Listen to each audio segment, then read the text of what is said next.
Hi అండి, అందరికీ నమస్కారం. నేను మీ వేణుగోపాల్ రెడ్డి ఫ్రమ్ జోష్ ఇన్నోవేషన్స్ ప్రైవేట్ లిమిటెడ్, జోష్ ఇన్స్టిట్యూట్ ఆఫ్ ఫారెన్ లాంగ్వేజెస్, జోష్ ఓవర్సీస్ కన్సల్టెన్సీ మరియు ఎడినైన్ కెరియర్ గైడెన్స్ సంయుక్తంగా విద్యార్థుల కోసమైనటువంటి అనేక వీడియో చేస్తున్నాను. మీరందరూ కూడా most of my subscribers, most of my viewers engineering 2025-26 సంవత్సరంలో ఎవరైతే చదవాలనుకుంటున్నారో వాళ్ళందరూ కూడా నా యొక్క వ్యూయర్స్ అండ్ సబ్స్క్రైబర్స్. మీరు ఈ ప్లాన్ చేసుకుంటున్నారంటే ఈ వీడియోని తప్పనిసరిగా చూడవలసిందే చిట్ట చివరి వరకు. ఒక 5 ఇంపార్టెంట్ విషయాలు మీరు ఇంజనీరింగ్ జర్నీని స్టార్ట్ చేయబోయే ముందు మనం పరిశీలన చేసుకోవాలి, పరిగణనలోకి తీసుకోవాలి, కన్సిడర్ చేయాలి. సో ఈ 5 ఇంపార్టెంట్ విషయాల్ని మీరు గవర్నమెంట్ కాలేజీలో చేరినా, ప్రైవేట్ కాలేజీలో చేరినా మీరు మొదలుపెట్టేటప్పుడు మాత్రం మీ ఇంజనీరింగ్ డిగ్రీని ఈ 5 విషయాలు మనం చూసేద్దాం. సో ఇటువంటి ఇంపార్టెంట్ వీడియో నేను మీకు చేస్తున్నాను కాబట్టి తప్పనిసరిగా వీడియోని ఫస్ట్ మీరు లైక్ చేయండి. అదేవిధంగా మా ఛానల్ని సబ్స్క్రైబ్ చేయండి. అదేవిధంగా మీరు ఇచ్చేటువంటి లైకే నాకు మీరు ఇచ్చేటువంటి అతిపెద్ద బూస్ట్ అన్నట్టు. కాబట్టి అందరూ కూడా ఛానల్ని చూస్తున్నారు కాబట్టి మీరు ఛానల్ని ఫస్ట్ లైక్ చేయండి. వీడియోని లైక్ చేసినట్లయితే ఇది చాలామంది విద్యార్థులకు చేరుతుందనమాట. సో ఇందులో 5 పాయింట్లో పాయింట్ నెంబర్ 1 ఏంటి అంటే అండి, మీరు ఫస్ట్ బ్రాంచ్ అండి, understanding your engineering branch. So మీరు రైట్ బ్రాంచ్ని సెలెక్ట్ చేసుకోవడంలోనే చాలా క్రూషియల్ అనేది ఉంటుందన్నమాట. సో మీ అభిరుచిని బట్టి, మీ ఆలోచనలు బట్టి, మీ యొక్క ఫ్యూచర్ గోల్స్ని బట్టి మీ యొక్క బ్రాంచ్ అనేది సెలెక్షన్ చేసుకోవాలి. ఇప్పుడు మనకి సిఎస్సిలో తీసుకుంటేనే దగ్గర దగ్గర ఒక 10 బ్రాంచ్లు ఉన్నాయి. CSC AML, CSC data science, CSC IoT, సిఎస్సిలోనే general CSC, okay, CSC AIDS, okay, ఇట్లా మనకి డిఫరెంట్ బ్రాంచెస్ ఉన్నాయి. ఏ బ్రాంచ్ సెలెక్ట్ చేసుకోవాలనే దాని మీద మనం మంచి కసరత్తు చేయాల్సినటువంటి అవసరం ఉంటుంది. అదేవిధంగా మీరు కొంచెం డల్ స్టూడెంట్ అనుకోండి, ఎలక్ట్రికల్ అండ్ ఎలక్ట్రానిక్స్ కానీ, మెకానికల్ కానీ, సివిల్ కానీ కొంచెం సిలబస్ టఫ్గా ఉంటుంది, ఎగ్జామ్స్ కూడా కొంచెం టఫ్గా ఉంటాయి. కాబట్టి అట్లా ఆలోచన ఉన్నప్పుడు మీరు అది కూడా గమనించుకోవాల్సినటువంటి అవసరం ఉంది. సో మీరు రీసెర్చ్ ఓరియంటేషన్కి వెళ్ళాలనుకున్నప్పుడు ఆ ఓరియంటేషన్లో కాలేజ్ సెలెక్ట్ చేసుకోవటం ఇంపార్టెంట్ అనమాట. సో ఇంకొక విషయాన్ని మీరు గమనించుకోవాల్సిందంటే అకాడమిక్ కల్చర్ ఉన్నటువంటి కాలేజీలోకి వెళ్ళాలండి. అకాడమిక్ కల్చర్ అంటే కొన్ని కాలేజీలో ఎంజాయ్మెంట్ కల్చర్ ఉంటుంది.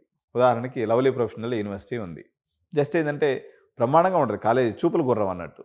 ఓక్సన్ యూనివర్సిటీ ఉంది, ఇది చూపులు గుర్రం. చూపులు గుర్రాలను చూసేసి ఇన్ఫ్రాస్ట్రక్చర్ని చూసేసి చట్టం కాదు, అక్కడ అకాడమిక్ కల్చర్ ఉందా లేదనేది చూసుకోవాలన్నమాట.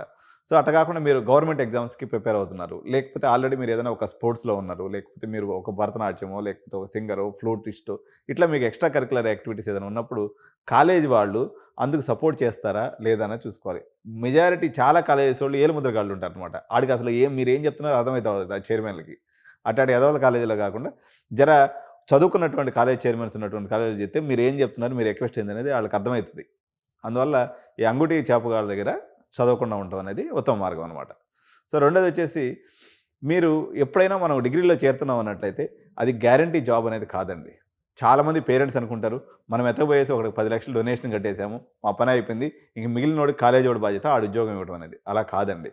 ఇది మీరు ఎప్పుడో ఒక 10 ఏళ్ల క్రితం మాట చెప్తున్నారు. ఇప్పుడు ఉన్నటువంటి హార్ష్ రియాలిటీ ఏంటంటే ఈవెన్ టాప్ 10, టాప్ 20 కాలేజ్లో కూడా, ఈవెన్ ఐఐటి, ట్రిపుల్ ఐటీస్లో కూడా చాలా తక్కువ ప్లేస్మెంట్స్ వస్తున్నాయి. చాలా హై కాంపిటీషన్ ఉంది బికాజ్ ఆఫ్ ఏఐ, రెసిషను, వార్సు, రకరకాల ఫ్యాక్టర్స్. పర్టికులర్గా ఏఐ అనేది చాలా ఉద్యోగాలను మింగేస్తుంది. కాబట్టి మీరు కేవలం కాలేజ్ అటెండ్ అవ్వటం, సిలబస్ని కవర్ చేసుకోవడమే కాకుండా ఎక్స్ట్రా టైం తీసుకోవాలి. ఇండస్ట్రీ రెలవెంట్ స్కిల్స్ నేర్చుకునేదానికి మీరు ఎక్స్ట్రా టైం తీసుకోవాల్సినటువంటి అవసరం ఉంది. ఎవరైతే టియర్ 2, టియర్ 3, టియర్ 4 కాలేజెస్లో ఉంటారో ఈ కాలేజ్లో ఉన్నటువంటి పిల్లలు మాత్రం ఇది ఎక్స్ట్రా మీరు కేర్ తీసుకోవాల్సిన అవసరం ఉంది. కాలేజీలో చేరేసాం, డొనేషన్ కట్టేసాం అనేది ఆలోచన మానేసి మీరు ఈ ఎక్స్ట్రా కరికులర్ స్కిల్స్ మీద, అదేవిధంగా డిజిటల్ లెర్నింగ్ అనేటువంటిది మీ యొక్క డైలీ రొటీన్గా చేసుకోవాల్సినటువంటి అవసరం ఉంది. లింక్డ్ఇన్ ప్రొఫైల్ అప్డేట్ చేసుకోవడం దగ్గర నుంచి, హ్యాకథాన్స్లో పార్టిసిపేట్ చేయడం దగ్గర నుంచి, ఏదైతే ఇండస్ట్రీలో జరిగేటువంటి ఏదైతే ఇన్నోవేషన్స్ ఉన్నాయో వీటి మీద ఎప్పటికప్పుడు డేగ కన్నుతో మనం గమనిస్తూ, సో వాటిని మనం అప్డేట్ తీసుకున్నట్లయితే మన యొక్క జాబ్ ప్రొఫైల్ అనేది నిలబెట్టుకునేటువంటి అవకాశం ఉంది. మీరు మంచి ఉద్యోగాన్ని పొందేటువంటి అవకాశం ఉంది. కాబట్టి ఈ విషయాన్ని కూడా విద్యార్థులు, తల్లిదండ్రులు పరిగణలోకి తీసుకోవాలన్నమాట. టాప్ 3 విషయం, ఇంకొక విషయం ఏంటంటే ప్లేస్మెంట్ కల్చర్ అండి. చాలామంది, నేను ఒక గ్రిమ్ సీక్రెట్ మీకు చెప్తాను. మన హైదరాబాద్ కాలేజెస్ గురించి మనం మాట్లాడదాం, ఎందుకంటే మనం హైదరాబాద్ బేస్గా ఉన్నాం కాబట్టి. మీరు అనుకుంటారు కదా, సపోజ్ ఎగ్జాంపుల్ సిఎంఆర్ కాలేజ్ ఉంది, లేకపోతే గోకరాజు కాలేజ్ ఉంది, సిబిఐటి కాలేజ్ ఉంది, సివిఆర్ కాలేజ్ ఉంది, లేకపోతే శ్రీనిధి కాలేజ్ ఉంది, నారాయణమ్మ కాలేజ్ ఉంది. ఇవన్నీ మనం అందరం కూడా ఏమనుకుంటాం, టాప్ 10 కాలేజ్, బీవీఆర్ఐటి కాలేజ్. ఈ కాలేజీల్లో ఒక ప్లేస్మెంట్ గురించి ఒక కాలేజ్ యాజమాన్యం ఎంత ఖర్చు పెడుతుంది అని మీరు గమనించినట్లయితే మీరు ఆశ్చర్యపోయే అమౌంట్ నేను చెప్తాను. మీరు ఎక్స్పెక్ట్ చేయండి. ఈ లోపల మీరు ఒక కామెంట్ కూడా రాయండి. 3,000-5,000 రూపాయలండి. వీళ్ళు ఎంత డొనేషన్ అనేది తీసుకొని ఎంత కంచి కాలేజ్ కానీ ఒక ప్లేస్మెంట్ మీద ఈ ఇంజనీరింగ్ కాలేజ్ పెట్టేటువంటి ఖర్చు పర్ స్టూడెంట్ మీద మ్యాక్స్ ఆఫ్ 5,000 ప్లస్ ఎవడన్నా ప్లేస్మెంట్ ఆఫర్ తీసుకొని వస్తే కంపెనీ వాడికి ఒక 10,000. అంటే ఎవరైతే ప్లేస్ అవుతారో వాళ్ళకి హెచ్ఆర్ వాళ్ళకి లంచం రూపంలో ఇస్తూ ఉంటారు. అదొక 10,000.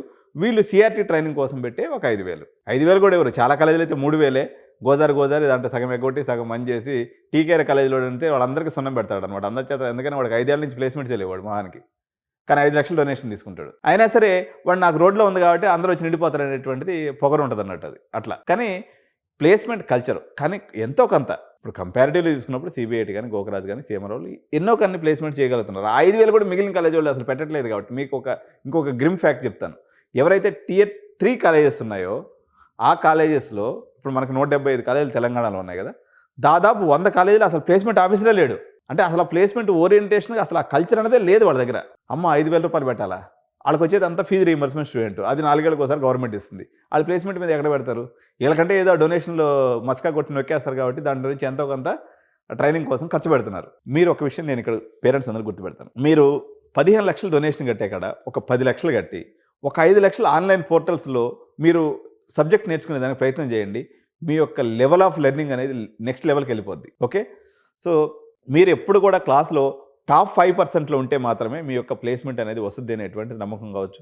అది కూడా Tier 2 కాలేజెస్ వరకే. Tier 3 కాలేజెస్లో అయితే ఇంకా అసలు ఆ పరిస్థితి లేనే లేదు. మీ అదృష్టం మీరు ఆన్లైన్లో పోవాలా, మీ యొక్క అదృష్టాన్ని పరీక్షించుకోవాలి తప్ప కాలేజీలో అయితే అంత సినిమా లేదు. ఎందుకంటే వాళ్ళకి ఫ్యాకల్టీ జీతాలు ఇచ్చేది ఎక్కువ కాబట్టి ఇంకా ప్లేస్మెంట్ ఆఫీసర్ నేనేం చెప్పినా 100 కాలేజీల్లో లేరు, కేవలం 75 కాలేజీల్లో ఉన్నారు. ఆ 75 కాలేజీలో కూడా సీరియస్ ప్లేస్మెంట్ ఆఫీసర్స్ ఎంతమంది అంటే ఒక 30 to 35 మెంబర్స్ ప్లేస్మెంట్ ఆఫీసర్స్. అంటే ఒక నెల జీతం వచ్చేసి ఒక ₹1,00,000 పెట్టుకొని ఇచ్చి ఏదో ప్లేస్మెంట్ చేసే ప్రయత్నం చేసే కాలేజీలు ఒక 30-40 కాలేజీలు ఉన్నాయి. అందులో ఇప్పుడు నేను చెప్పినటువంటి కాలేజీలో ఉన్నాయి. కొంతమంది ఈ ట్రైనింగ్ అంతా కూడా అవుట్సోర్స్ ఇచ్చేస్తారు. అవుట్సోర్స్ అంటే ఒక స్టూడెంట్కి 1,500 ఇస్తాము అట్లా ఇది వాస్తవం అండి. మీ పిల్లవాడి మీద ఈ 4 ఏళ్లలో ఎవరైతే పర్సనల్గా కేర్ తీసుకొని పర్సనల్గా 1కి 4 సార్లు విజిట్ చేసుకొని అది ట్రైనింగ్ ఇన్స్టిట్యూట్స్ అనుకోండి లేకపోతే ఎక్స్పర్ట్స్ని కలిసేసి ఒక ₹1,00,000 పెట్టినట్లయితే ప్లేస్మెంట్ యొక్క ప్రాబబిలిటీ అంతకుముందు 10% ఉన్నట్లయితే 90% పెరుగుతుందండి. మొత్తం కాలేజీ మీద దెబ్బేస్తే ఆడు అసలు ఏం పెట్టడు. ఇన్వెస్ట్మెంట్ చేసేదానికి పాపం వాడి దగ్గర సోర్స్ కొంతమందికి ఉండదు, కొంతమంది ఉన్నా కానీ ఎందుకు పెట్టాలి అనుకునేటువంటి బ్యాచ్ చాలామంది ఉంటారు. ఈ విషయాన్ని అందరూ కూడా పరిగణనలో తీసుకోవాలి. ఇంకొక 4వ ఫ్యాక్టర్ వచ్చేసి CGPA అండి. ఏదైతే పర్సంటేజ్ ఉంటుందో మీరు అబ్రాడ్లో మంచి ఇప్పుడు మీరందరూ కూడా మన తెలుగు రాష్ట్రాల నుంచి అమెరికాకి ముట్టుకోకుండా అమెరికాని ముద్దు పెట్టుకోకుండా మనం అసలు ఆగలేం. ఏ కాడికి ఎంత పర్సంటేజ్ వచ్చినా ఏదో ఒక యూనివర్సిటీకి వెళ్ళిపోవాలనే ప్రయత్నం చేస్తూ ఉంటాం. డాలర్ డ్రీమ్స్ అనేది అందరికీ ఉంటాయి కాబట్టి మీరు CGPA తెచ్చుకోకుండా 8.5 అండ్ అబోవ్ CGPA కానీ వచ్చినట్లయితే మీకు అబ్రాడ్లో మంచి యూనివర్సిటీస్ వస్తాయి, QS ర్యాంకింగ్ ఉన్న యూనివర్సిటీస్ వస్తాయి. అదే జర్మనీ లాంటి దేశానికి పోయినప్పుడు మీరు 0 ఫీజు తోటే మీ MBA కానీ MS కానీ కంప్లీట్ చేసుకోవచ్చు మీకు 8.5 అబోవ్ వచ్చినట్లు.